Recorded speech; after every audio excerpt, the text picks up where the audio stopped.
Hatorade.com. Do you want to know what makes love grow? What makes love grow? It's half of your deen, said the Prophet, peace be on him. Half of your deen. It's part of Islam, increasing your iman. Half of our deen. Hatorade.com.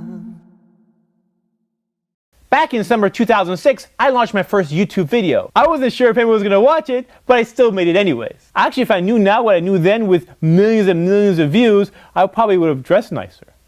I thought those who would watch it will end up hating me, because I planned to talk about the things that everyone was thinking about, but not necessarily talking about. And to do that, you can't really be politically correct. And I'm not politically correct. Well, to my surprise, I learned a lot of people share the same views as I do. 13 million views! And all these invites start coming from all around the world. Brother, please come to our event. Please come to our college university. Please come to Islamic Awareness Week. Please come and talk here, talk there, perform, da da da. And I was like, what? This is so crazy. This is crazy. Because at the end of the day, I'm nothing special. I'm just a regular guy who sits here. It's like a white wall. There's nothing fancy. There's no green screens. There's no special effects. There's nothing. It's just me. And that's it. It's like 100 videos. 5 seasons. And you guys are still watching. This is crazy. It's crazy. You're still here. They're still here. And then I learned that if you're going to make videos on YouTube, everyone's going to be watching. And people are watching. People are going to start criticizing. And they'll start nitpicking at certain things that you do or don't do. If you're standing there and your chair makes a funny noise, hey, his chair made a funny noise, or his beard isn't long enough, or look at him, he's talking funny, or his hair's combed, and everyone is watching everything that you're doing, and you're not perfect. And guess what? They'll remind you that you're not perfect, and everyone's a critic, especially in the Muslim Ummah. A wise man once said, don't let your critics be your CEOs. Because no matter what you do, you're going to have people criticize you. And if you don't let that get to you, you're never going to move forward. If I let that get to me, I would have never passed my first video because the critics started from video 1 and I'm here on video 100, which tells you I can care less what they think. Because some people focus the majority of their time focusing on what others are doing rather than what they themselves are doing. Brother, me and my friends, we belong to a beard committee. We have noticed your beard in your videos is not growing. We keep measuring and nothing is happening. What is wrong? There's actually a beard committee? Of course. We spend our time measuring beards. Oh, okay. I think I got something for you. Here you go. What is this? Oh, it's a puzzle. I figure since you have so much free time. You think this is funny, brother? This is Winnie the Pooh. I don't even like Winnie the Pooh. No beard. But I like puzzles.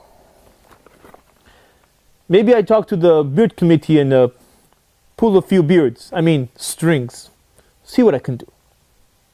Seriously, the people who are most concerned about other people's faults are the ones who have the most faults themselves. For instance, if you say something that can be taken in a different way, they assume the worst. The hypocrite looks for the faults. The believer looks for the excuses. But I can't let negative people get to me, because if the point is to make everyone happy, then my efforts are pointless. The ultimate goal is to have Allah subhanahu wa ta'ala being pleased with me. Because the reality is, millions of views on YouTube is not going to get me into Jannah. Honestly, my biggest fear in making all these videos is if my intention is messed up, or if I say something wrong and people learn something wrong. So I always have to remind myself to make sure I check everything that I'm saying, and at the same time, keep my intention pure. And remember, there's 2 types of people out there. The first type of people are those who have jealousy in their hearts. Whenever they see someone successful, they try to pull him or her down. This is a problem with them and their own nafs. These people drink Hatorade.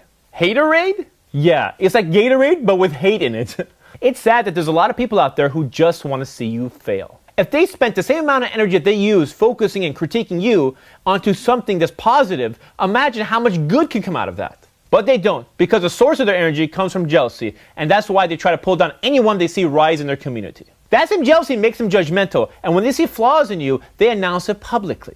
They'll comment about it, post it on Facebook, tweet it on Twitter, Instagram it, and let the entire world know, let everybody know, except for you.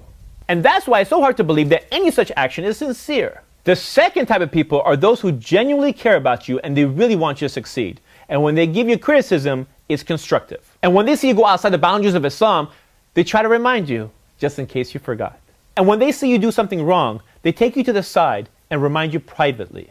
And they make dua for you that you succeed in this life, but more importantly, in the hereafter. May Allah subhanahu wa ta'ala bring us towards companions and projects that take us away from Him, and bring us towards companions and projects that bring us closer to Him.